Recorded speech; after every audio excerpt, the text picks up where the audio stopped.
हम आपको देश के 10 गैंगस्टर की कहानी बताने जा रहे हैं। इनमें से कुछ ही की हत्या हो चुकी है, लेकिन आज भी उनका गैंग चल रहा है। इससे पहले आप मेरे चैनल को सब्सक्राइब कर लीजिए ताकि सबसे पहले वीडियो आप देख सकें। तो दोस्तों चलिए बिना कोई देर की वीडियो को हम स्टार्ट करते हैं। गैंगस्टर में फर्स्ट स्थान पर लॉरेंस बिश्नोई आते हैं। सिद्धू मूसेवाला की हत्या के बाद चर्चा है पंजाब के अबोहर में पैदा हुआ लॉरेंस एक पूर्व पुलिस कांस्टेबल का बेटा है। लॉरेंस पर 30 से ज़्यादा मुकदमे दर्ज है। वह कई बार पुलिस हिरासत से भाग चुका है।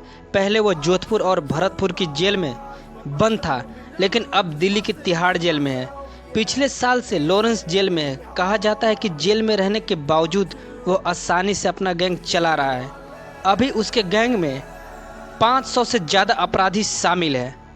जेल के बाहर उसका काम गोल्डी ब्रांड संभालता है। गोल्डी ब्रांड ने पंजाब और पंजाब के बाहर कई कल करवाए हैं। जब पुलिस उसके पीछे पड़ी तो वह भागकर कनाडा चला गया। हालांकि वह लॉरेंस के संपर्क में हमेशा रहा। कहा जाता है कि 2015 में जब लॉरेंस पकड़ा गया और जेल गया, तब से ही जेल के बाहर का सारा काम गोल्डी ब्रांड ने को सौंप दिया। कनाडा में बैठा गोल्डी ब्रांड इस समय लॉरेंस बिश्नोई का सबसे भरोसेमंद और मजबूत हाथ है। सेकंड पर सुक्खा कहलगांव गैंग के एक समय कुख्यात गैंगस्टर सुक्खा कहलावा का खौफ पंजाब, हरियाणा और राजस्थान के साथ ही पश्चिम बंगाल तक फैला हुआ था। साल 2000 से 2015 तक इस गैंगस्टर का नाम 60 से ज़्यादा अपराधी बर्दाश्तों में आया। इसमें हत्या, डकैती, गैंगस्टर और गंवार समेत कई गंभीर मामले थे। उसका निशाना अचूक था। इसी वजह से उसकी पहचान एक सर्फ शूटर की भी थी। 17 साल की उम्र में उस पर हत्या पहला मुकदमा दर्ज हुआ। 20 जनवरी 2015 को बिक्की गोंडर गैंग के सदस्य ने सुक्खा कहलावा की पुलिस हिरासत में ही गोली मारकर हत्या कर दी। उसकी हत्या के बाद उसके हत्यारे पुलिस के सामने ही नाचने लगे थे। जब सुक्खा मारा गया तब उसकी उम्र महज 28 साल की थी। कहा जाता है कि बॉलीवुड की एक फिल्म शूटर सुक्खा कहलावा की जिंदगी पर ही आधारित थी।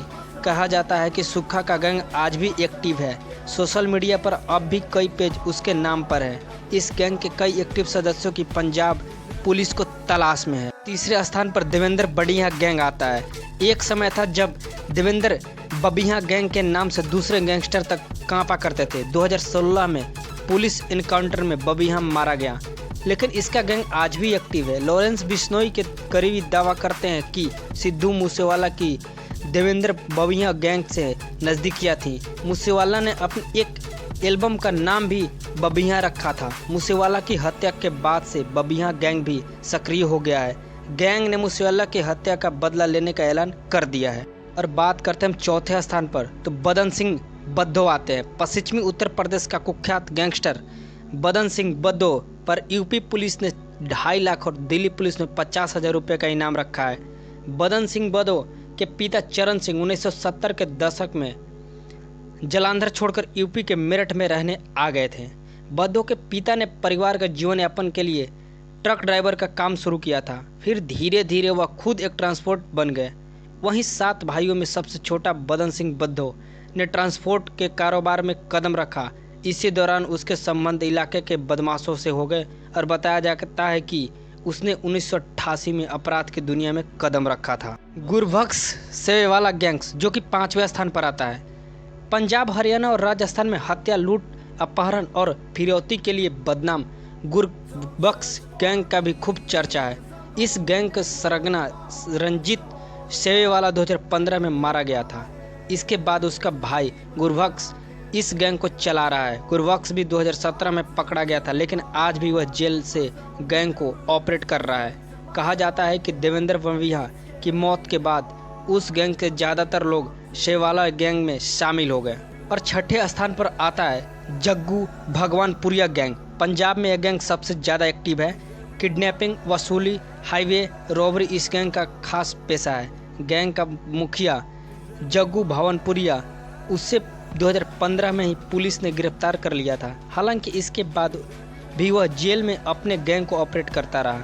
कहा जाता है कि इस गैंग में 50 से ज़्यादा अपराधी शामिल है। इस गैंग का रिश्ता सुक्खा कहलगांव गैंग से भी बेहद करीबी है। और 7वें स्थान पर शहाबुद्दीन और 7वें स्थान पर शहाबुद्दीन गैंग आता है। उत्तर प्रदेश के ये दो कुख्यात गैंगस्टर कई साल से यूपी पुलिस को चमका दे रहे हैं। कहा जाता है कि ये दोनों गैंगस्टर मुख्यतः अंसारी के सपोर्ट लूट कर रहे हैं। दोनों गाजीपुर के मोहम्मदाबाद के रहने वाले हैं। दोनों का नाम विधायक कृष्णानंद राय की हत्या में भी आया है। दोनों पर 20 से ज़्यादा मुकदमे दर्ज है। उत्तर प्रदेश पुलिस ने दोनों पर 2-2 लाख रुपए का इनाम रखा है। राघवेंद्र यादव गैंग जो कि 8वें स्थान पर आता है। उत्तर प्रदेश के गोरखपुर जिले के जंघा में एक ही परिवार के 4 लोग की हत्या में वंचित आरोपी व गैंगस्टर राघवेंद्र यादव पर यूपी पुलिस ने 2.5 लाख रुपए के इनाम घोषित किया है। कहा जाता है कि 90 के दशक में जिस श्री प्रकाश शुक्ला के नाम पर हर कोई खौफ खाता था, उससे ज़्यादा खौफ राघवेंद्र का है। राघवेंद्र पर 1 दर्जन से ज़्यादा मामले चल रहे हैं। तो फाइनली हम बात करते हैं 9वें स्थान पर सभापति Yadav and brothers gang. Uttar Pradesh के प्रतापगढ़ के रहने वाले सुभाष एंड ब्रदर्स गैंग की चर्चा भी पूरे सूबे में होती है। 5-5 लाख रुपए के इनामी पूर्व ब्लॉक प्रमुख सभापति यादव और उसके भाई पूर्व जिला पंचायत सदस्य सुभाष यादव को इसी साल मई के पहले कोलकाता से गिरफ्तार किया था। और फाइनली हम 10वें स्थान पर आने वाले गैंगस्टर के बारे में बताते हैं। तो Gounder and brothers gang Punjab के सबसे खतरनाक गैंगस्टर में गोंडर एवं ब्रदर्स नाम शामिल है। इसका मुखिया विक्की गोंडर है, जिसने पंजाब के नामचीन गैंगस्टर सुक्खा कहलाओं को पुलिस हिरासत में दिन दहाड़े मार डाला था। इसके बाद हत्यारों ने पुलिस के सामने डांस किया था। इसी गैंग पर पंजाबी सिंगर मनकीरत औलख धमकी देने का आरोप है। विक्की गैंगस्टर ने अभी जेल में है और वह पूरा गैंग ऑपरेट कर रहा है। हाल ही में सिद्धू मूसेवाला की हत्या के बाद उसके गैंग ने बदला लेने का भी ऐलान किया है।